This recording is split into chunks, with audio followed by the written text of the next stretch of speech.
have a Mercury 200 XRI. It bogs down when throttling up, but stays idling in neutral with fuel pressure at 38. When I engage, fuel pressure drops to 5, and as soon as I put it back to neutral, it's back to 38 psi. New fuel lines, fuel pump regulator, any idea? Thanks, and Happy New Year. Happy New Year. I did not say that in the beginning, but welcome to 2025, everybody. And 206. So fuel pressure is dependent on quite a few different things. So you've got pressure and you've got volume. So fuel delivery is pressure and volume. You need fuel pressure and you need fuel volume.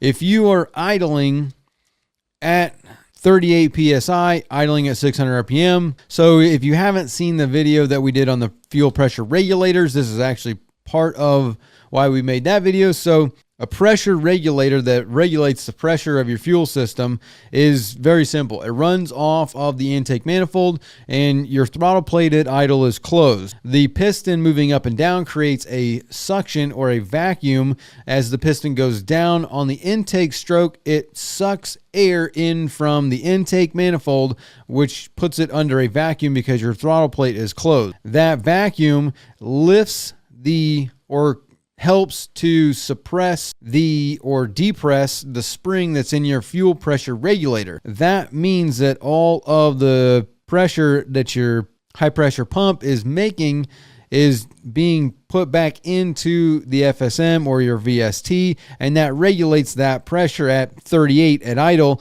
And then when you advance the throttle, it presses it down, increases the PSI because your injectors are going to be open longer, taking fuel volume out of the system. So it needs that increase in pressure, and that pressure regulator kind of helps regulate that based on the manifold, either vacuum or pressure. But when you go from 38 PSI and you open your throttle plates to get on it, that should push that pressure regulator down to increase your volume. If you drop down to 5 psi, most likely you've either got a problem where that regulator is messed up, or more likely than anything to do with a leak in your intake or anything with the pressure regulator, your high pressure fuel pump is most likely clogged or messed up. So like as soon as you open up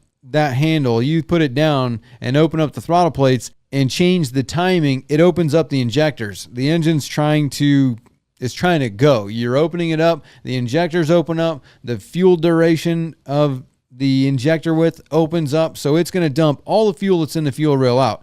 Your fuel rail's sitting here with 38 psi, injectors open up, boom, all that fuel comes out of the injectors into the engine, and you drop down to 5 psi. That means that there's no fuel coming behind that fuel that's sitting in your fuel rail. Hey there, sorry to take you away from the video, but real quick, did you know that on average a boat owner will spend between $1,000 and $5,000 a year just on servicing their engine? And you could actually pocket and save a lot of that money if you would just do the service yourself. It might seem like a daunting task, but I guarantee you virtually everyone can do it with our guidance and the Boaters program. This is just one skill that you could learn inside the program because we have hundreds of other videos teaching you all kinds of boating skills, as well as a weekly live stream where we have questions and answers with me, as well as a chat feature where you can send videos and pictures, ask all kinds of questions, or look for some advice or some guidance on a project that you're doing on your boat. You can join the program by hitting the first link in the description,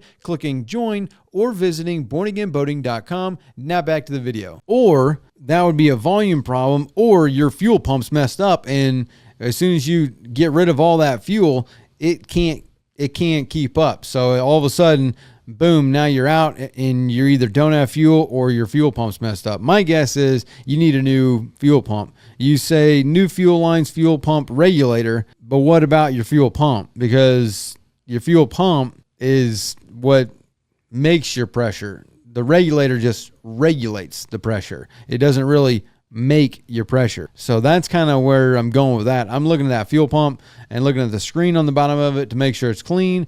And then if all that's good, like your regulator, they're pretty easy to test. You just take it off of the engine if it's on the top. Like if you've got on an XRI, it's going to be on the outside of the VST. You just take the thing off. Don't unhook anything. Put the thing into a jar, a pickle jar, mason jar.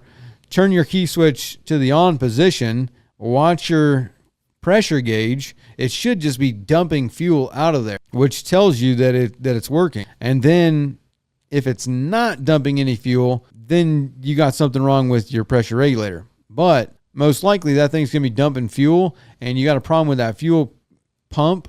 If it's not the fuel pump and you've changed the fuel pump, unfortunately, you might have a problem with your ECM or PCM, whatever they called it in that year, because I want to say the computer is what feeds the voltage to the fuel pump, which is a whole nother topic, back to the issue with older engines like that use the ECM or the PCM to control the fuel pump or the ignition coils or any of that, because if you put an aftermarket fuel pump in there, which this is where back to that discussion of the aftermarket parts, if you put an aftermarket fuel pump in there that has more resistance or a higher amp draw to it, so put it this way, if your ECM or PCM, the computer on the engine, is feeding the power to your fuel pump, and normally your fuel pump, an OEM fuel pump that costs $800, has an amp draw of 3 amps, right?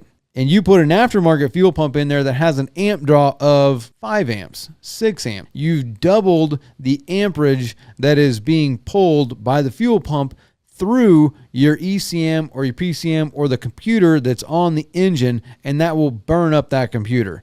So there's a caveat to your aftermarket parts conversation from earlier, but yeah, that's what I'm looking at. I'm looking at that fuel pump, and I'm looking at the power going to it. Hans Gruber says, wow, $2,000 for a trolling motor. Is it gold plated? Yeah, they're definitely expensive, but honestly, $2,000 actually not even the more expensive ones. I mean, I guess if you're looking at, if you're fishing on a lake and you're, getting a small trolling motor that's, less than 5 feet, less than an 80-pound thrust, 12 volts, like, they're going to get more expensive. Brush trolling motor, like, those are going to be cheaper. But you start looking at this newer stuff, I mean, you start getting into these bigger ones, the 60-inch, 5 feet, 120-pound thrust, 24 volt, 36 volt, 86, 96-inch, like, brushless trolling motors. Like, yeah, $2,000 isn't actually that high, because a lot of them are now $4,000 to $5,000, especially new. Surprisingly, Garmin's probably one of the better trolling motors out there right now, and it's actually very reasonably priced for what you get with a Garmin. The brushless, the way it interacts with the MFDs, like, it's a really, really good trolling motor from what I've seen. The way the coil goes around with the wiring, that's super clean. But yeah, $2,000 for the trolling motor. It's expensive. So if you like this clip and you want to watch more, you can see another one over here or watch the full episode over here.